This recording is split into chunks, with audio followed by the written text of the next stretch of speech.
Welcome, everybody. Thank you for joining us here at the Parthenon. My name is Katie. I am the Assistant Director here at the Parthenon.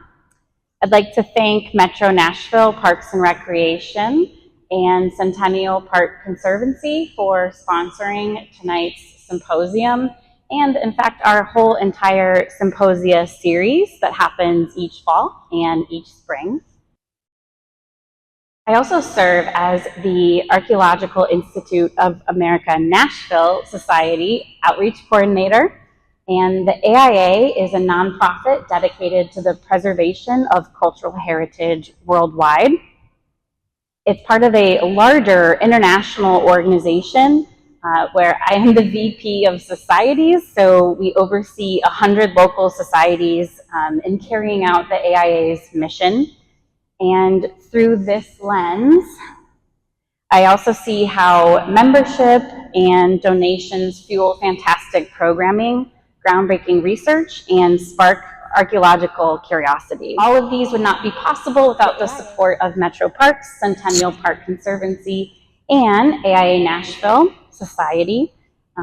Together, last year, AIA weekend, we had over 900 people reached. Tonight specifically, our lecture is sponsored by the Archaeological Institute of America through the Nancy Wilkie Lectureship in Archaeological Heritage, Cultural Heritage. Nancy Wilkie was the president of the AIA from 1999 to 2002. She's known for her tremendous contributions to archaeology in regions as diverse as Greece, South Asia, and the American Southwest. Her tireless advocacy of preservation is celebrated in these annual lectures. Distinguished, internationally recognized speakers address provocative issues faced at sites around the world through the Wilkie Lectures, offering the chance to engage in the stimulating, sometimes contentious, maybe not tonight, debates that archaeologists now confront. The Nancy Wilkie Lectureship in Archaeological Heritage engages us in the issues that are shaping the field, both past and present. Tonight's speaker is Dr. Adam Fracchia. He's an archaeologist and historic preservationist.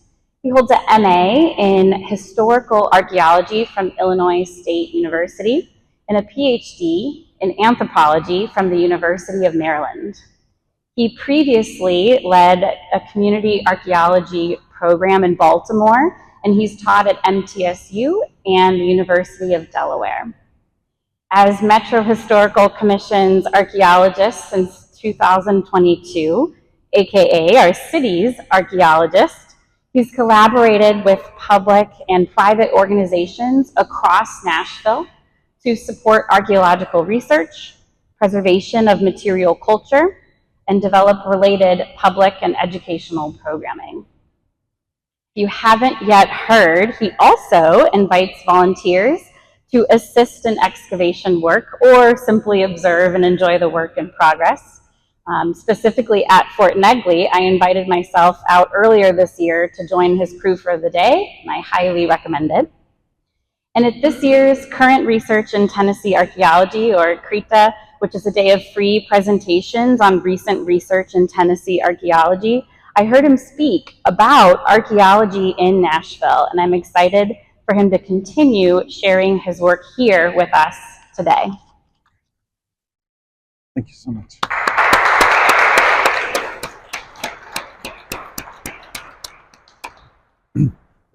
Thank you, Katie, and thank you to the Parthenon staff for letting me come and speak to you tonight. I'm going to talk to you, give you a little bit overview of what we do, some of the context for our archaeological work, and then I thought we could kind of take a walk in the park and see some of the work we've done in some of the metro parks. And I tried to keep it very current to work we've done in the last year, but I'd be happy to talk about any of the projects we've done over the last 2.5 years. All right, so I've talked a lot about Nashville outside of Nashville, so you probably know most of this. But when we look at Nashville, obviously we're the capital of Tennessee, but we're the most populous, I'll get this right, most populous city in Tennessee, and Tennessee is becoming a more urban than rural state, if you can believe that.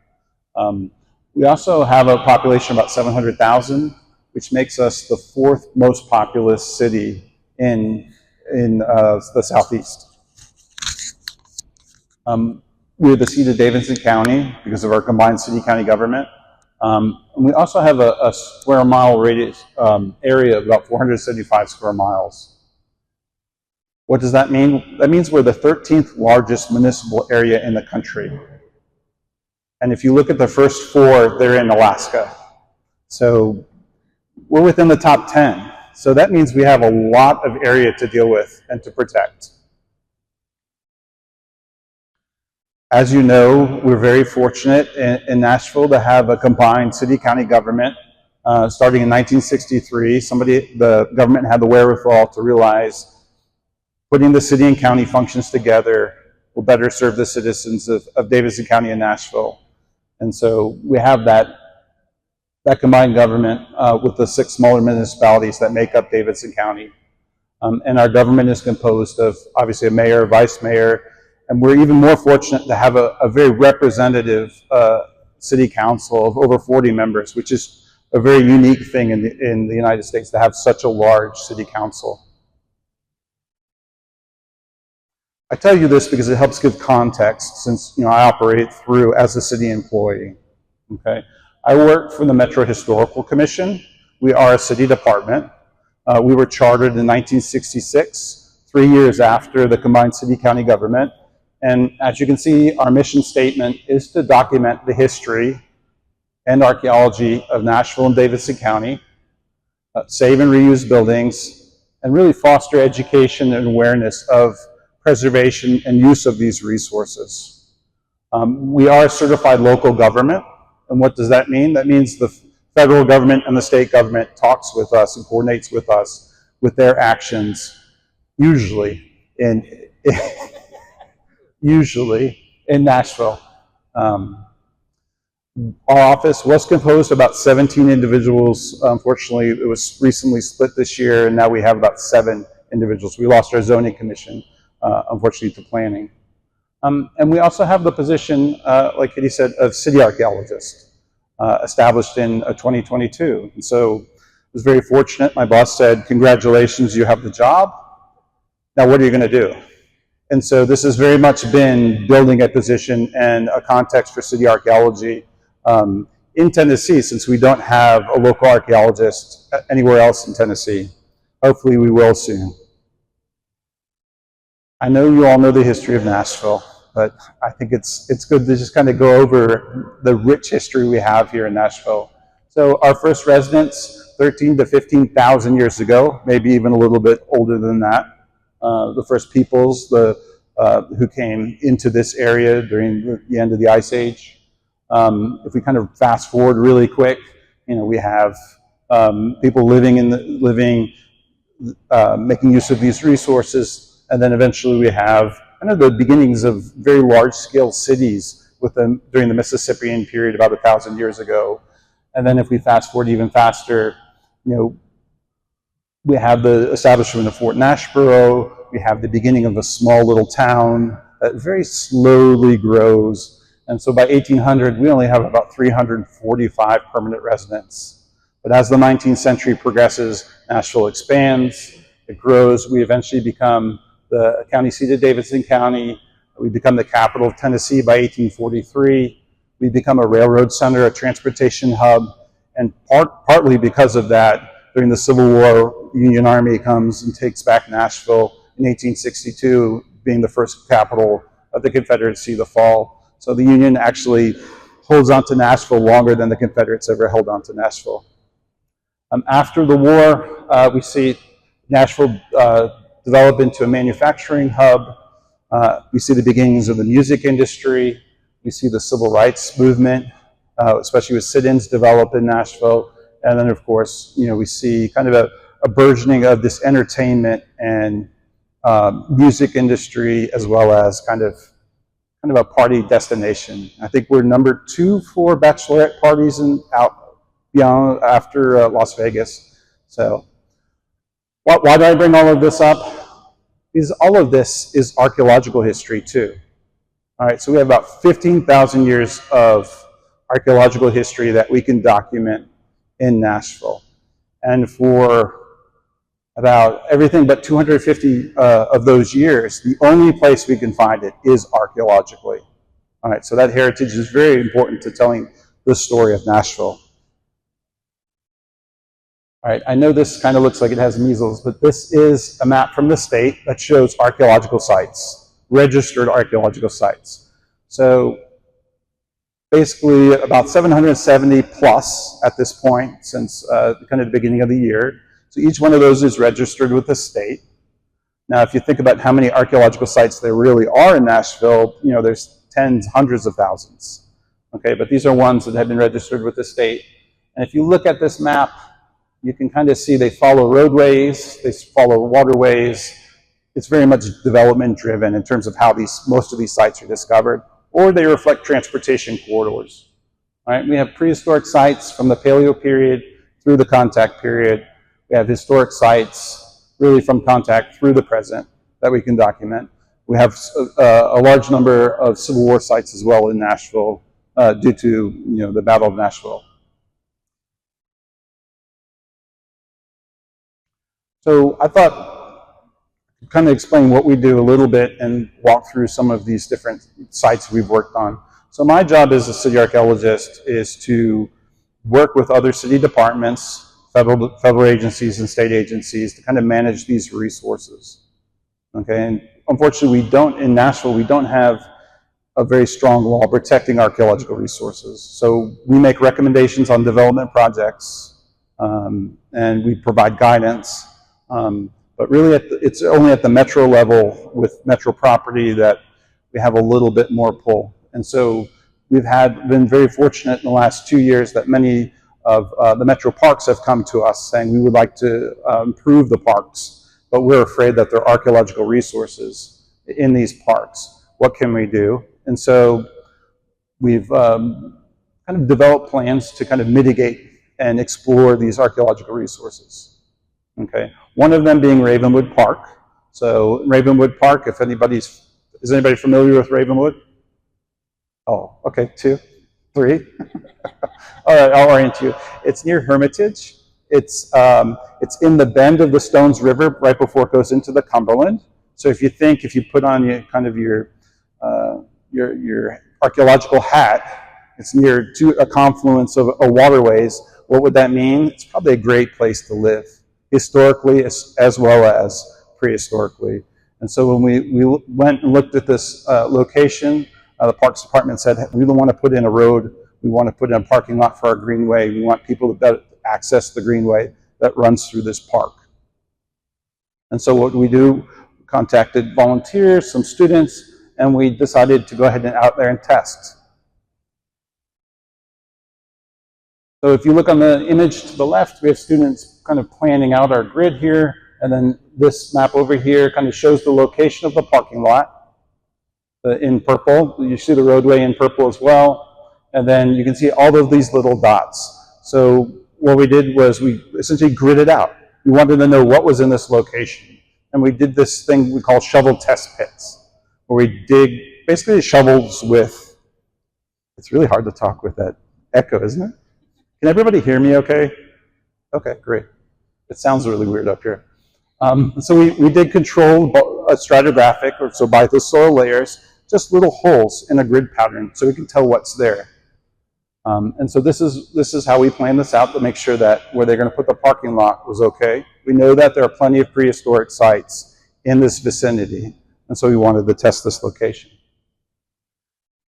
And so we had a team of students from Vanderbilt and MTSU, as well as several volunteers came out, and it was blazing hot when we started in August. And then when we ended in December, it was frigid and cold, which is kind of the norm for archaeology.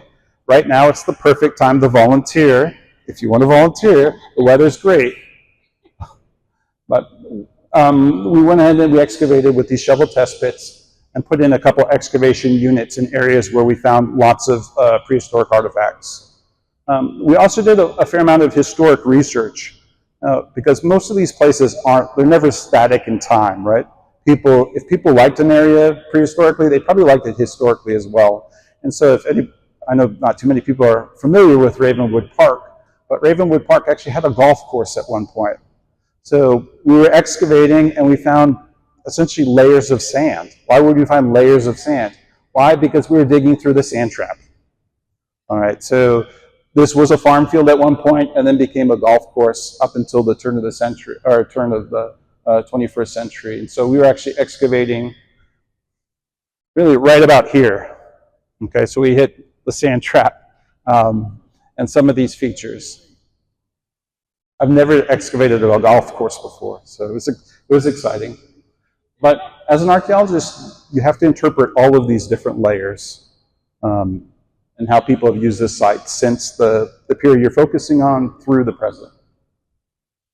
And so this is what we found. We found essentially farm fields. We found a plow zone where area had been churned up by a plow, and we found lots and lots of prehistoric artifacts, lots of flakes, little pieces of stone from making stone tools. Okay.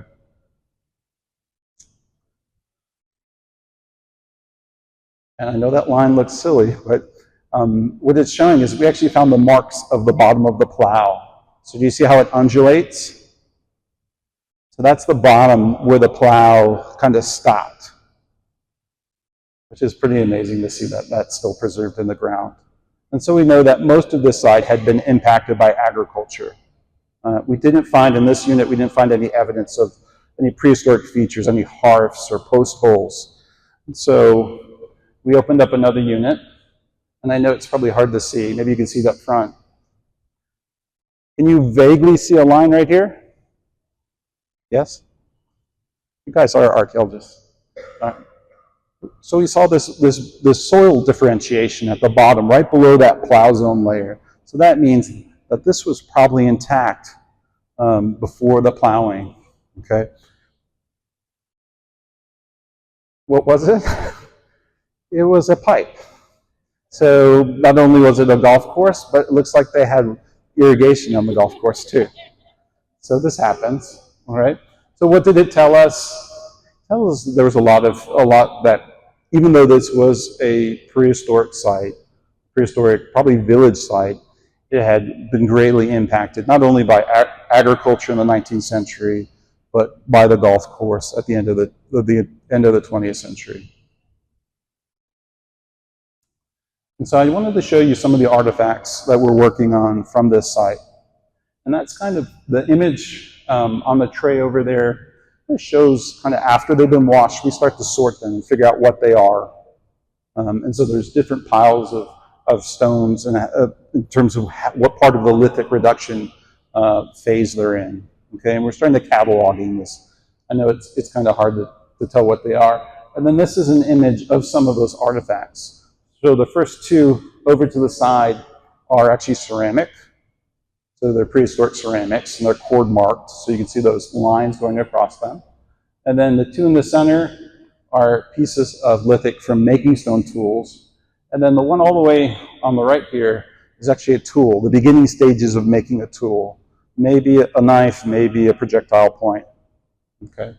We didn't have a lot to go on, but we know based on the presence of some of this lithic material and also the ceramics that we had a late archaic to woodland period village site, which kind of matches the temporal period of other sites within the bend, within Ravenwood Park. Okay, so we have a span of from about 3000 BCE to about 9000 CE, about 4,000 years, which I thought it was kind of interesting. If you look at ancient Greece, since we're in this location, that spans before the Minoan civilization, right about through past the Hellenistic period. All right, so that's what's going on in the ancient world, in Greece at least, while this site is being occupied. Okay, I thought that was pretty neat. And then in the midst of that, in 432 BCE, what happens? I hope this date's right. What happens in 432 BCE? Did anybody read the signs here? The Parthenon's finished, not this Parthenon, the original. Just to put this site in context. Another site we've been working on and we're still working on is Fort Negley. So how many people have been to Fort Negley? A lot more people. Ravenwood Park is a cool park too. So Fort Negley, Civil War fort, built after the Union occupied and took over Nashville to hold Nashville. It never fired a shot in anger that we know of, since it was simply too strong to attack, or at least for the Confederates at the time to attack. Unfortunately, a lot of freed enslaved peoples as well as free blacks were conscripted or forced to work and build the fort. Fort was built beginning in 1862. After the war, it falls apart, and it's really not till the 1930s when the WPA comes and reconstructs the fort, and the image on the left kind of is a postcard of that reconstruction. So they tried to be as faithful to the reconstruction as possible. You can see some of the workers from the WPA essentially rebuilding the stonework from the bottom up. Why is that important as an archaeologist? Well, because we're not only going to hopefully find the 1862, 1860, or 1864 layers, but we're going to encounter the work of the WPA as well. And we did. And this is more or less a current picture of Fort Negley now. And so the plans are with the master plan renovations will make the fort more accessible with walkways, better interpretation, and will turn the old Sound Stadium into a memorial garden. But that will probably take place over the next 2 to 3 years. I've been very fortunate to have a group of very dedicated volunteers as well as retired archaeologists to come out and help us. This is a crew that came out one very nice day in the spring, and they're excavating this unit right in the center of the fort where a new walkway is going to go. And why are we excavating there? Obviously, it's going to be impacted, but we want to understand, what does the soil look like now? How has this been impacted since the Civil War? Are there any deposits left over from the Civil War that can help us understand the lives of the soldiers? Unfortunately, in this unit here, you can see we have bedrock, and the bedrock was literally that far below the surface. So what's happened? Probably we've gotten a lot of erosion, a lot of movement of that earth over time. But this is also really good to know if you're trying to put something in that location. This is a unit maybe Katie's familiar with. This is another unit where we excavated, and you can see the stonework in the unit in that left picture. That's stonework dating to the Civil War. That's essentially the base of the parapet wall, where soldiers would have stood on to fire over the wall, brought their cannons up to fire over the wall. If you look at this zoomed in picture on the right, you can begin to see a little bit of the stratigraphy. It might be a little bit hard. You can see this reddish layer, and then you see a darker layer below it. We think the reddish layer dates to the WPA, some of the disturbance the WPA made when they were reconstructing the walls. But the layer below it had consistently artifacts dating to the period of the Civil War, to the 1860s, 1870s. So we think that was a layer that was probably where the Civil War soldiers were working or stepping on. Okay, and what did we find in there? Lots of artifacts associated with the Civil War. Some buttons, friction primers from firing the cannons, percussion caps, bullets, as well as parts of bottles, parts of ceramics, parts of ribs, parts of cow bones, parts of that diet. The people are stationed up there for several years. They're living up there. So we get a nice slice of what life was like in this Civil War fort.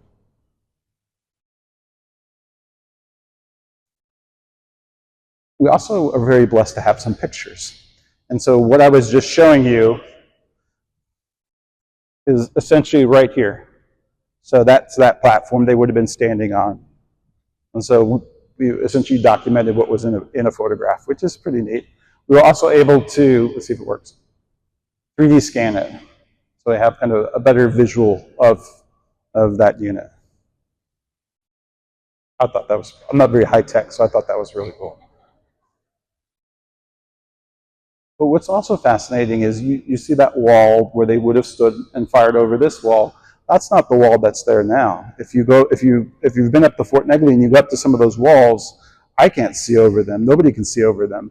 That would be great if this was the Middle Ages, but not for the Civil War. So when the WPA recreated the fort, it wasn't completely like it was in the Civil War. So we start seeing some of those differences. We start seeing the impact of the WPA and how they saw the fort. Just some of the artifacts. So it's always exciting when you find a recognizable artifact. You know what that one is? Okay, horseshoe, yeah.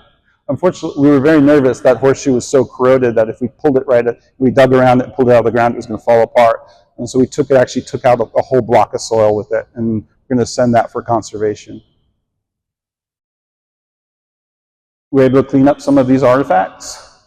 Nice little shell button, a very small shell button. We have over here kind of an iron metal button that probably would have been on an inner layer of clothing.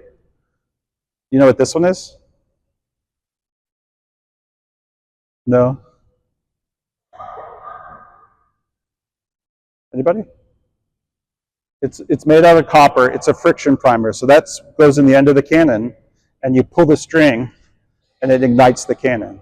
So that probably shot off the cannon, went flying, fell on the ground, and we found it.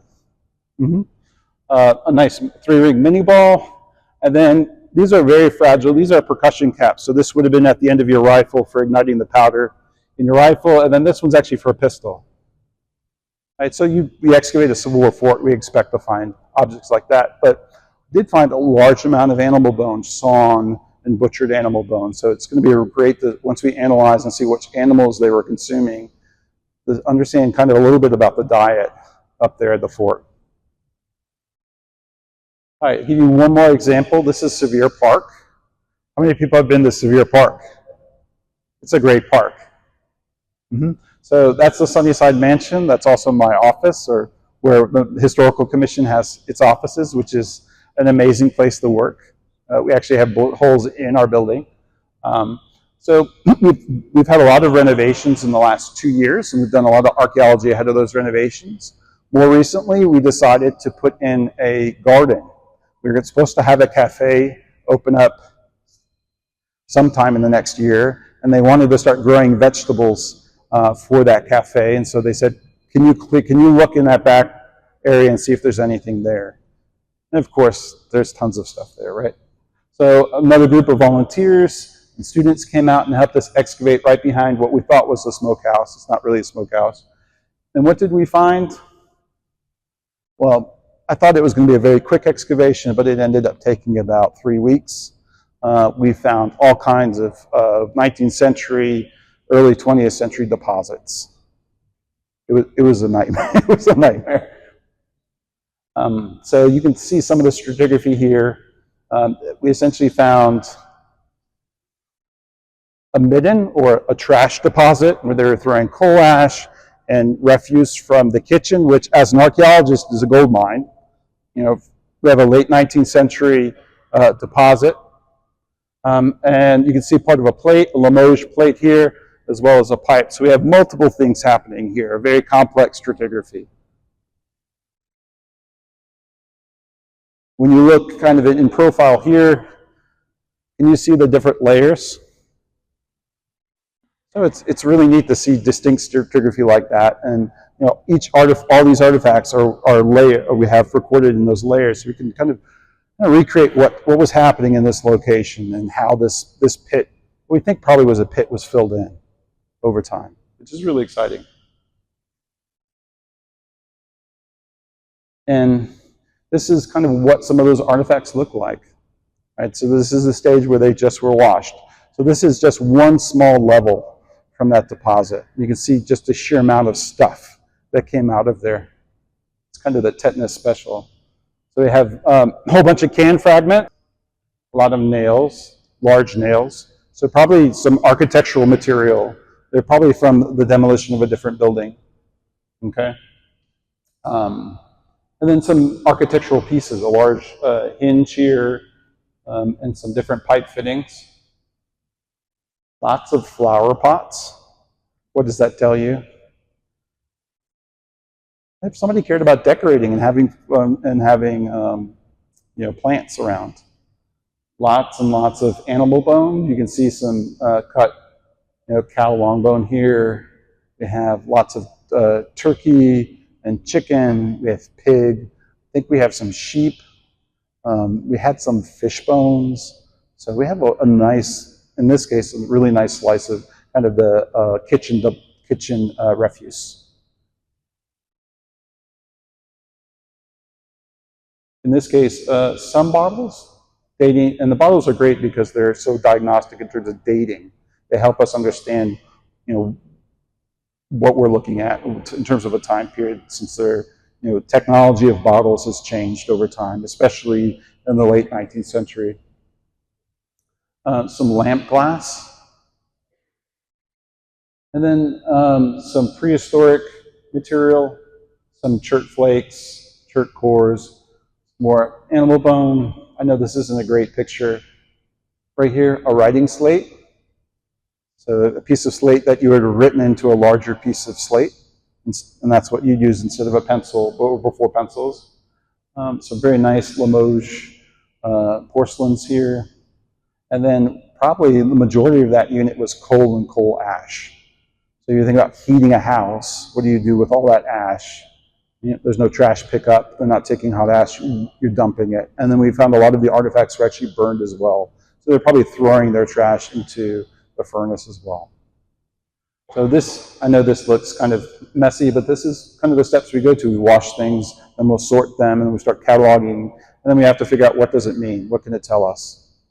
And this is just one layer in that pit.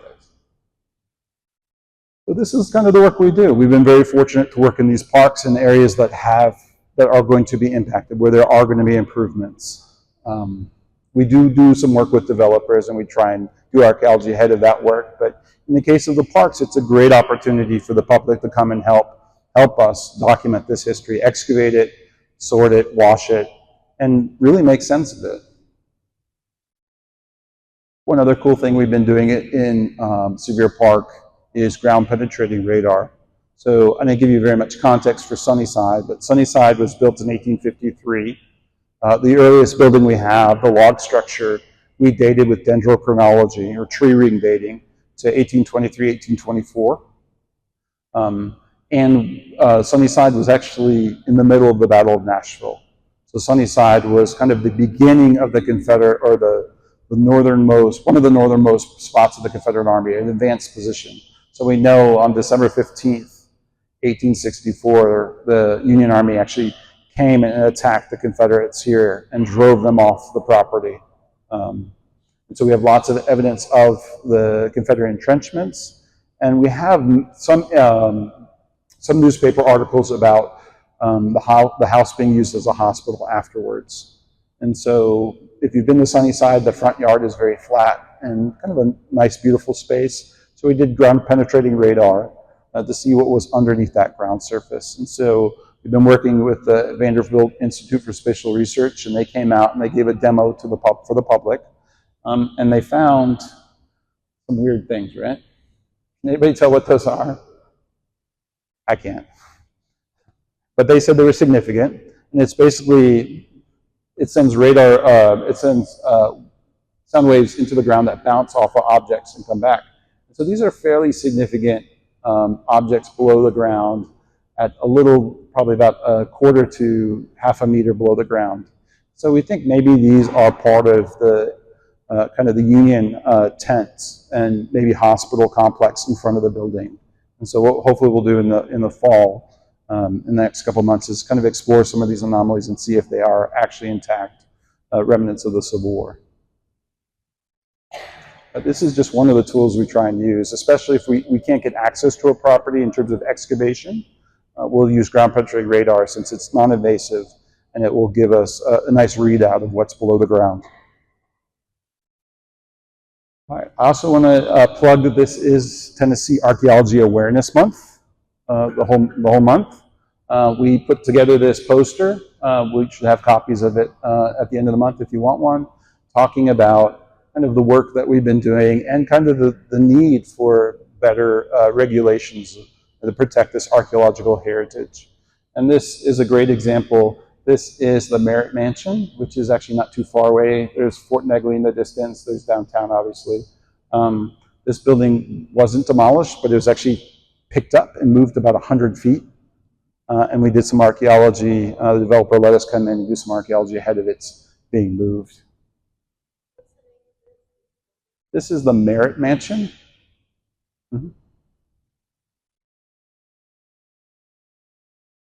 We also have a couple different public programs that we do. We have a junior archaeologist booklet, which is modeled after the junior ranger booklet, and it's geared for kids between 6 and 12 with different activities of sites within historic sites, archaeological sites within Nashville, including the Parthenon is one of them. And so students, kids can come and to do this booklet, bring it to our office, and they'll get awarded a patch and become deputized historic preservation officers. We also have an archaeology training program for high schoolers through adults that offers guided training of different archaeological methods. It has a series of readings, different ways of participating. So people who are interested in learning more about archaeology can have a guided way of building best practices and becoming stewards themselves. We also, like Katie said, we have field and laboratory volunteering options if you're interested. And at the end of the month, we'll have a Nashville Sites tour. So I don't know if anybody's familiar with NashvilleSites.org. Our office runs essentially free driving and walking tours of various time periods and subject matter within Nashville. And one of them will be the archaeology of indigenous Nashville. So we have 10 sites throughout the county that we've highlighted with pictures of artifacts, pictures of the excavations, and we actually have 3D models that you can pull up on your phone and will be projected out in those locations so you can see what the Mississippian village of Outafama might have looked like. Okay. So these are some of the things we're working on, some of the projects that kind of build out kind of a culture of archaeology and build out that participation and education of these really rich resources we have, this 15,000 years worth of history. And yes, there are so many. We thought those were the best, or not the best, the easiest, most easily accessible. And then I also want to plug on Saturday, September 27th in Bells Bend Park is Archaeology, the state's Archaeology Day, and we'll have people from all over the state talking about archaeology, and we'll have demonstrations, and it's usually a wonderful time. So, thank you very much. Thanks for watching. Be sure to subscribe to our YouTube channel so you're the first to know about all the exciting things happening at the Nashville Parthenon.